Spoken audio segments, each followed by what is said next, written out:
साध संगत जी, प्रेम से कहना धन निरंकार जी। आज इस संवाद के माध्यम से हम लोग मीरा की अनसुनी कहानी को जानेंगे। एक ऐसी कहानी जो केवल भक्ति की नहीं बल्कि गुरु कृपा और सच्चे ज्ञान की है।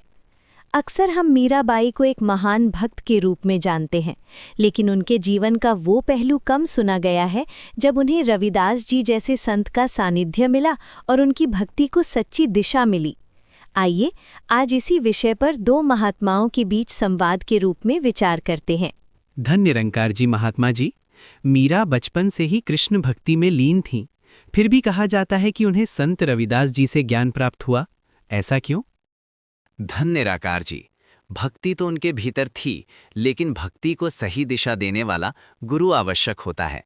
भाव अगर ज्ञान से ना जुड़ा हो तो वह स्थिर नहीं रहता। तो क्या संत रविदास जी ने उन्हें परमात्मा के वास्तविक स्वरूप का बोध कराया? बिल्कुल, उन्होंने समझाया कि परमात्मा केवल एक रूप या मूर्ति में सीमित नहीं है, वो निराकार, सर्वव्यापक और सर्वशक्तिमान है। क्या यही ज्ञान मीरा को समाज के विरोध के सामने अडिग बनाए रहा? जी हाँ, जब सच्चा ज्ञान मिल जाता है तब व्यक्ति निर्भय हो जाता है।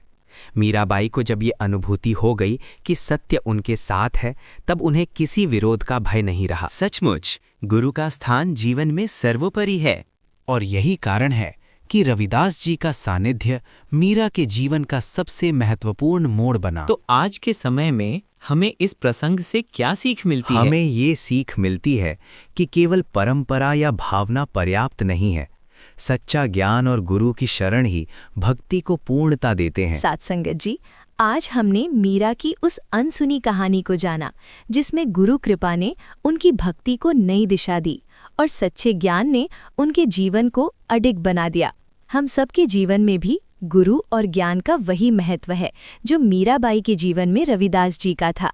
यदि आपको ऐसे ही आध्यात्मिक संवाद और प्रेरणादायक प्रसंग सुनना अच्छा लगता है तो हमारे इस निरंकारी परिवार का हिस्सा बनने के लिए हमारे इस चैनल को सब्सक्राइब कर लें।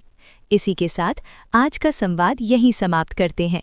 साध संगत जी, प्रेम से कहना धन निरंकार जी।